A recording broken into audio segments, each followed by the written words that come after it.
Aam Aadmi Party leader Saurabh Bhardwaj makes an unexpected offer to the Congress party. Saurabh Bhardwaj makes an offer to asking Congress to refrain from electoral polls in Delhi and Punjab, and they will reciprocate by not contesting in Madhya Pradesh and Rajasthan. We are joined by senior Congress leader Acharya Pramod Krishna ji. Acharya sir, how do you see this statement of Saurabh Bhardwaj making this offer to Congress? देखिए, सौरभ भारद्वाज जी के statement का सवाल नहीं है, सवाल है विपक्षी एकता का। सवाल ये है कि आम आदमी पार्टी कहती है कि भाई दिल्ली और पंजाब छोड़ दो, समाजवादी पार्टी कहती है कि साहब यूपी में मत लड़ो, केसीआर कहते हैं साहब तेलंगाना में मत लड़ो, ममता जी कहती हैं साहब बंगाल हमारे लिए छोड़ दो। तो कांग्रेस क्या करे? मैं ऐसा मानता हूँ कि दलों को जोड़ने से पहले, दलों को जोड़ने से ज़्यादा ज़रूरी क्या है? दिलों को जोड़ना। विपक्षी एकता अगर हम करना चाहते हैं तो हम मंच पर एक साथ आकर के एक दूसरे का हाथ पकड़ें, उससे ज़्यादा बेहतर है कि हम कोई सटीक कॉन्क्रीट रणनीति बनाएं। मोदी और अमित शाह को हराना कोई गुड़ियों गुड्डों का खेल नहीं है, बच्चों का खेल नहीं है। ये विपक्ष को समझना पड़ेगा। और अगर हम इसी तरह से एक दूसरे की पीठ में खंजर भोंकने की तैयारी करते रहे तो माफ़ करना, 2024 में मोदी को हराना मुश्किल है, मोदी को हराना मुमकिन नहीं है। अगर हम मोदी को हटाना चाहते हैं, बीजेपी को हराना चाहते हैं, तो हमें दलों को जोड़ने से पहले दिलों को जोड़ना पड़ेगा। आचार्य जी, एक और बात, आने वाली जून 23 को एक बहुत बड़ी अपोजिशन यूनिटी की बैठक रखी गई है जो नीतीश कुमार लीड कर रहे हैं। पटना में सबको इनवाइट किया गया है और उससे पहले हमने देखा किस तरह से एक एक करके सब विपक्षी पार्टियों के नेता से नीतीश कुमार मुलाकात भी किए। आपको लगता है कहीं ना कहीं कांग्रेस का जो इम्पैक्ट है, जो पॉपुलैरिटी है, वो बहुत कम हुई है बीते कुछ वर्षों में? अगर कर्नाटका चुनाव को हटा दिया जाए तो कहीं भी लोग उनका इम्पैक्ट समझते ही नहीं है, जितनी भी रीजनल पार्टी हैं अपने अपने स्टेट्स में। देखिए, ये बात सच है कि कांग्रेस पार्टी कमज़ोर हुई है।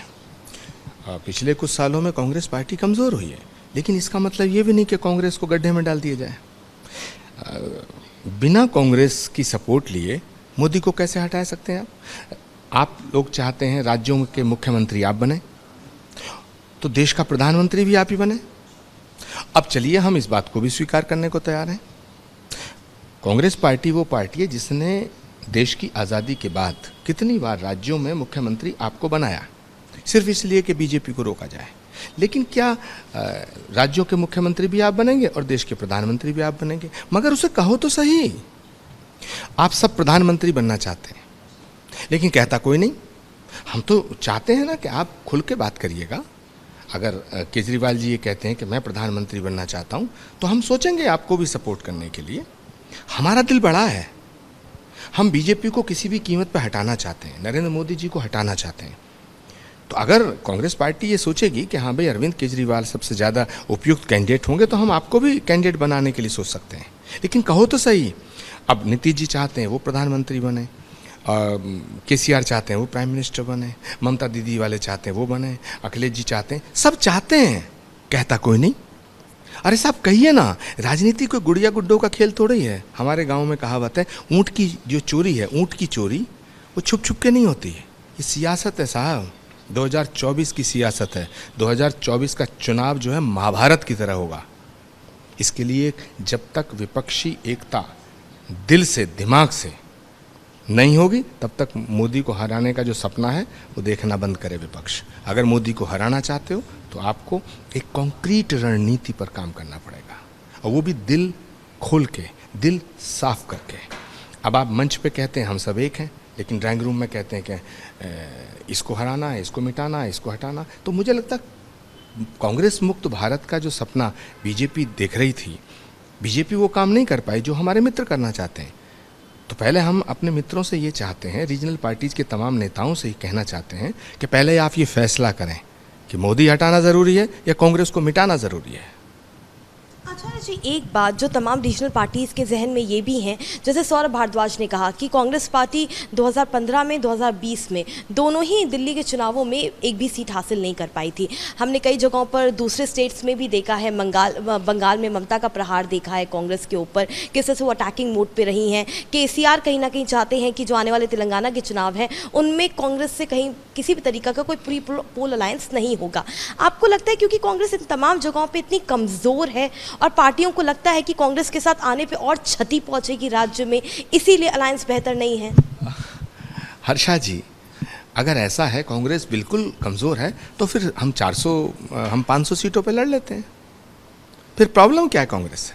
फिर हम बंगाल में भी लड़ेंगे, उत्तर प्रदेश में भी लड़ेंगे, दिल्ली में भी लड़ेंगे, पंजाब में भी लड़ेंगे, तेलंगाना भी लड़ेंगे, आंध्रा भी लड़ेंगे। कांग्रेस अपने दम पर चुनाव लड़ने में सक्षम है। यदि कांग्रेस के साथ अलायंस करने से आपको फ़ायदा ही नहीं है, कांग्रेस के पास कुछ है ही नहीं, कांग्रेस का बिस्तर बंद हो गया है, गोल हो गया है, आप ये मानते हैं कि कांग्रेस इर्रेलीवेंट हो गई है देश की राजनीति से, तो फिर कांग्रेस के साथ आना क्यों चाहते हैं? कांग्रेस का साथ भी चाहते हैं, कांग्रेस का समर्थन भी चाहते हैं, लेकिन ये कहना चाहते हैं कि कांग्रेस खुद सुसाइड कर ले, जहर की शीशी लेके कहते हैं कि लो पी लो, भगवान कृष्ण के नाम पे मीरा बन जाओ। ऐसे तो नहीं चलेगा ना। ये सत्ता की भागीदारी का मसला है। सियासत कोई भजन कीर्तन करने की चीज़ नहीं है, ये सत्ता का खेल है। यहाँ गिव एंड टेक है और देश की जनता के भविष्य का फैसला है। भारत की जनता फैसला करेगी कि 2024 में नरेंद्र मोदी के हाथों में देश रहे या विपक्ष के हाथों में जाए, और विपक्ष में सबसे बड़ी पार्टी अगर कोई है वो कांग्रेस पार्टी है। ये बात विपक्षी दलों के हमारे मित्रों को समझनी पड़ेगी और समझनी भी चाहिए। और अगर वो नहीं समझते हैं तो ठीक है, वो भी लड़ें, हम भी लड़ेंगे। हम कहाँ गिड़गिड़ा रहे हैं कि मोदी हटाना कि हमारी मजबूरी है? हैं? देश की मजबूरी है, देश की प्रॉब्लम है मोदी। अच्छा जी, आपको लगता है कि ये सब कुछ उस ऑर्डिनेंस की वजह से हो रहा है जिस पर कांग्रेस ने आम आदमी पार्टी को अपना समर्थन नहीं दिया? क्योंकि उसको लेकर के भी कहीं ना कहीं एक टसल देखने को मिला था। अरविंद केजरीवाल चाहते थे कि कांग्रेस समर्थन करे ऑर्डिनेंस के खिलाफ, लेकिन कहीं ना कहीं जो कांग्रेस है वो समर्थन नहीं दे पाई और बैक हो गई। देखिए, कांग्रेस पार्टी के भीतर भी कुछ ऐसे नेता हैं जो रायता बिखेरने का काम करते हैं। जब बड़ा लक्ष्य सामने होता है तो छोटे मोटे स्वार्थों को, छोटी मोटी शिकायतों को दूर कर देना चाहिए। लेकिन ये हमारी पार्टी का अंदरूनी मामला है, इस पे भी बात हो रही है। मगर मैं एक राष्ट्रीय स्तर पे बात कर रहा हूँ इस समय, तो सारी पार्टियों को, सारी पॉलिटिकल पार्टीज़ को ये सोचना पड़ेगा। अब बंगाल में जाइएगा, अधीर रंजन चौधरी जी जो हैं वो कहते हैं साहब ममता दीदी की जो पार्टी है ये बीजेपी की बी टीम है, और ममता दीदी कहती हैं अधीर रंजन चौधरी बीजेपी का आदमी है। तो कैसे एकता संभव होगी? क्या हम लोग दिखावे के लिए सब एक मंच पे आ रहे हैं? तो पहले बैठ करके ये तय होना चाहिए कि मोदी को हटाना ज़रूरी है या कांग्रेस को मिटाना ज़रूरी है। एक आखिरी सवाल, जो इन दिनों माहौल चल रहा है, आपको लगता है कि 2024 से पहले सारी विपक्षी पार्टियां एक साथ आ पाएंगी? अपने सारे जो क्लैशेस हैं उनको पीछे रख करके, दरकिनार रख करके, सिर्फ देश के हित में, जैसा आप लोग लगातार कह रहे हैं कि अगर बीजेपी मुक्त भारत चाहिए तो हमें साथ में आना पड़ेगा, तो अपनी सारी अंदरूनी लड़ाइयों को, जो क्लैशेस हैं, जो इच्छाएँ हैं सबकी प्रधानमंत्री बनने की, उनको दरकिनार करके साथ में आ पाएंगे 2024 से पहले? नहीं, देखिए इसमें दो तीन बातें। पहली बात, हम बीजेपी मुक्त भारत नहीं करना चाहते। हम चाहते हैं बीजेपी रहे लेकिन विपक्ष में रहे। दूसरा सवाल है कि प्रधानमंत्री बनने का, प्रधानमंत्री कोई एक दल नहीं बनाता है, एक व्यक्ति नहीं बनाता है, देश की जनता प्रधानमंत्री बनाती है। और ये 2024 का जो चुनाव है ये चेहरों का चुनाव है। नरेंद्र मोदी एक बहुत ताकतवर चेहरा है, बहुत पावरफुल नेता है। नरेंद्र मोदी को हराना आसान काम नहीं है। तो हम ये चाहते हैं कि नरेंद्र मोदी को अगर हराना चाहते हैं आप, तो पहले विपक्षी एकता हो, ठीक है, और उस विपक्ष, संयुक्त विपक्ष का प्रधानमंत्री के पद का कोई उम्मीदवार घोषित हो। बिना दूल्हे के बारात नहीं होती है। अब ये सब के सब जो हैं प्रधानमंत्री बनना चाहते हैं, तीर तुक्का मारना चाहते हैं कि अगर सीटें आ गई तो फिर हम लोग आपस में लेन देन कर लेंगे। तो देश की जनता ऐसे वोट कैसे देगी? दूल्हे के साथ ही तो बारात सजती है। तो मुझे लगता है कि विपक्ष को बैठ करके ये तय करना पड़ेगा, मंच पर नहीं, आपसी मीटिंग में। बंद दरवाजा करके बैठक करनी पड़ेगी सबको, दिन रात बैठना पड़ेगा और ये फैसला करना पड़ेगा कि ये व्यक्ति है जो प्रधानमंत्री के पद का उम्मीदवार हो सकता है, और वो व्यक्ति वो होना चाहिए जिसकी पॉपुलैरिटी, जिसकी एक्सेप्टेबिलिटी, जिसकी क्रेडिबिलिटी देश की जनता में हो। जब तक प्रधानमंत्री के पद का उम्मीदवार का चेहरा नहीं दिया जाएगा तो मुझे नहीं लगता कि फिर मोदी को हराना आसान होगा। तो इसलिए ये सारे इश्यूज हैं। एक इशू है कि विपक्ष की एकता करने से पहले, दलों को मिलाने से पहले दिलों को मिलाया जाए, छोटे मोटे स्वार्थों को साइड किया जाए। जब बड़ा कोई लक्ष्य होता है तो फिर छोटे स्वार्थों को साइड कर देना चाहिए, आपसी मतभेद को भुलाया जाना चाहिए। और जो संवादहीनता है बड़े नेताओं के बीच में, बड़े नेताओं के बीच में संवादहीनता है, कहीं कोई माध्यम बन रहा, कहीं कोई माध्यम बन रहा, इन माध्यमों को हटाना पड़ेगा, सीधे बात करनी पड़ेगी।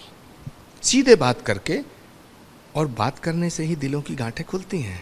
तो जो दिलों में छोटी मोटी गांठें हैं इन्हें खोलना पड़ेगा, तभी देश में लगी हुई बड़ी गांठ खुल पाएगी। Otherwise no question of that. So this is Congress senior leader Acharya Pramod Krishnan commenting on Saurabh Bhardwaj offered to Congress party to not fight electoral polls in Delhi and Punjab. Along with video journalist Bhisham Harsha Chandwani reporting for Republic TV.